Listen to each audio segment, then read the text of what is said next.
There's a difference, and it's brutal, between chasing money and chasing respect, between fundraising and begging for approval.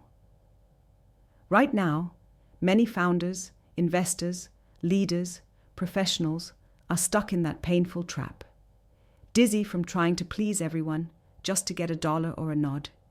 It's exhausting, it's soul-crushing, and worst of all, it doesn't work. Because begging for approval sounds polite, looks humble, but it kills the fire inside before it even gets going. Imagine waking up every day with a trembling question underscored by fear. Will they like me? Will they fund me? Will they say yes? That constant anxiety, that gnawing need for others to validate your worth, it's the slow death of greatness.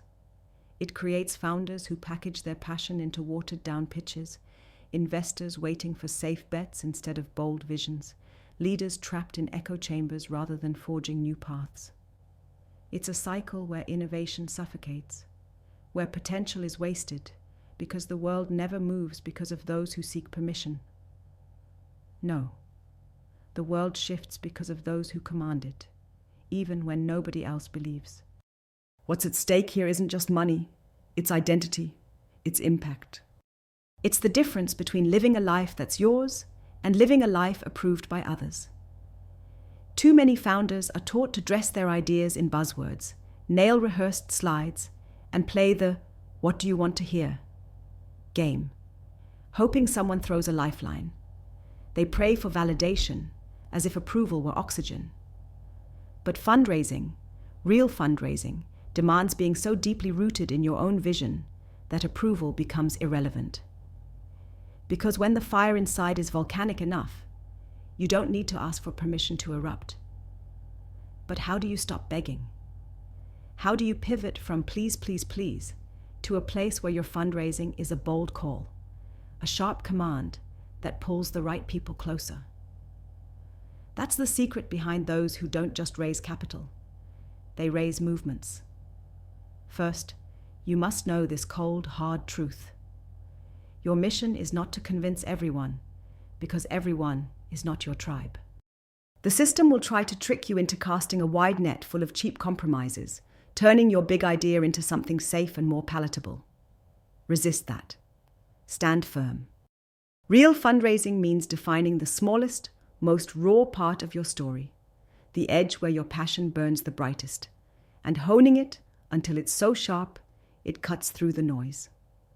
Every word you say, every number you show, every story you tell must scream the unique challenge only you see.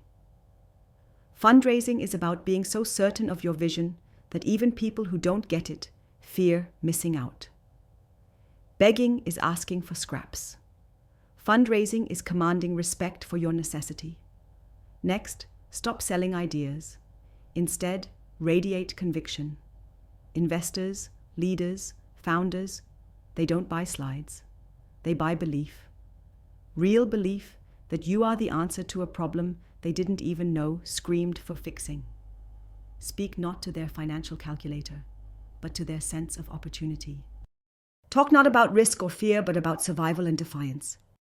Your fundraising pitch isn't a plea, it's a war cry. And when you believe that, it infects the room. It makes people unconsciously lean in. It shifts the tables. Here's the brutal, undervalued insight. Your fundraising efforts will never mesmerize if you don't embody sovereignty. This means, before you ask for dollars or deals, you decide that your will is your weapon. Nothing external controls your value, not market trends, not VC whims, not applause.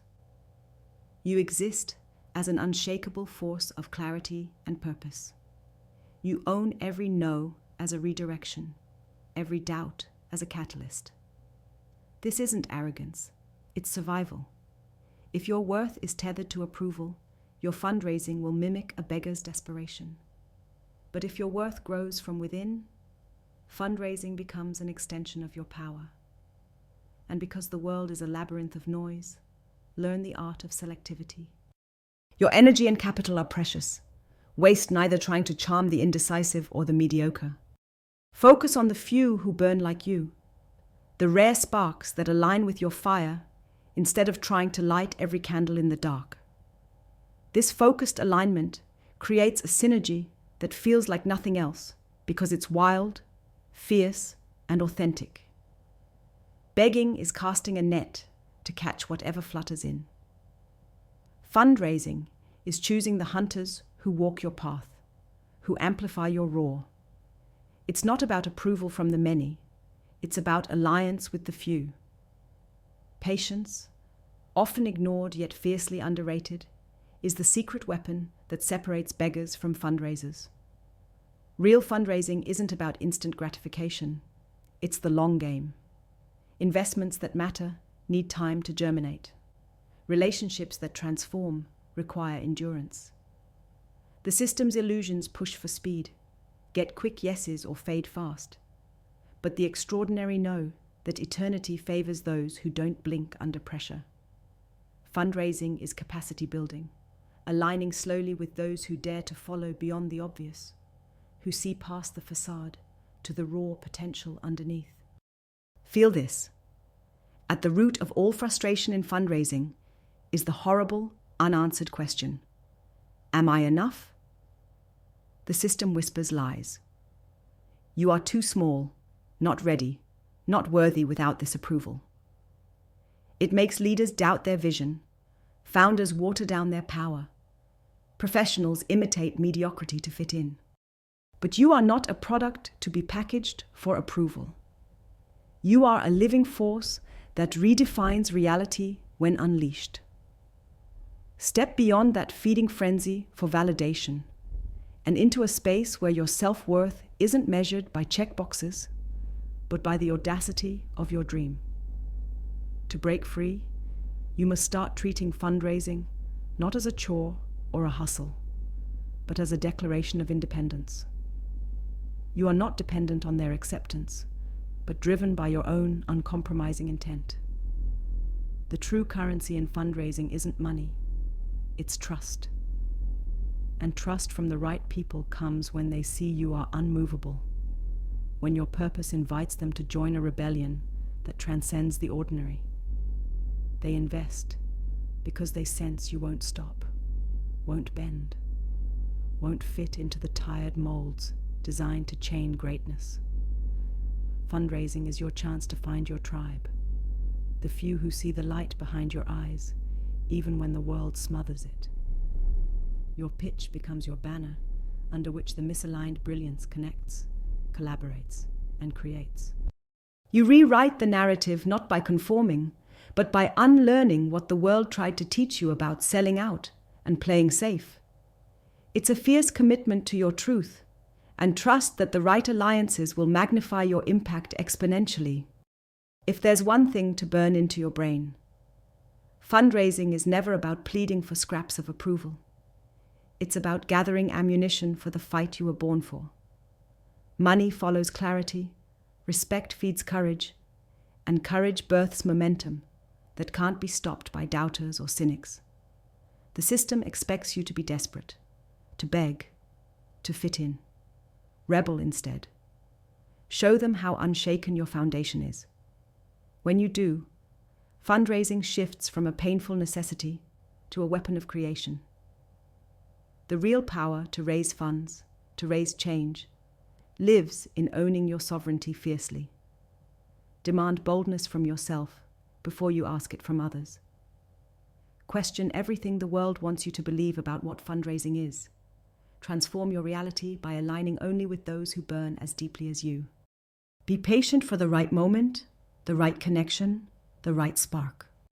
Your fundraising will echo with authority, magnetize those who belong, and leave the beggars in the dust of your progress. This is the liberation waiting for you. It's brutal, raw, and fiercely real. Fundraising isn't kind, it's sacred. It is not asking for permission to exist. It's taking your place unapologetically. To stop begging and start raising means to own your power, align your spirit, and invite the right few to join the revolution you were born to lead. This is not for the comfortable. It is for the rare. It is for the unstoppable. You are not begging. You are commanding. And the world waits for those who refuse to settle, for those who dare to rewrite the rules themselves.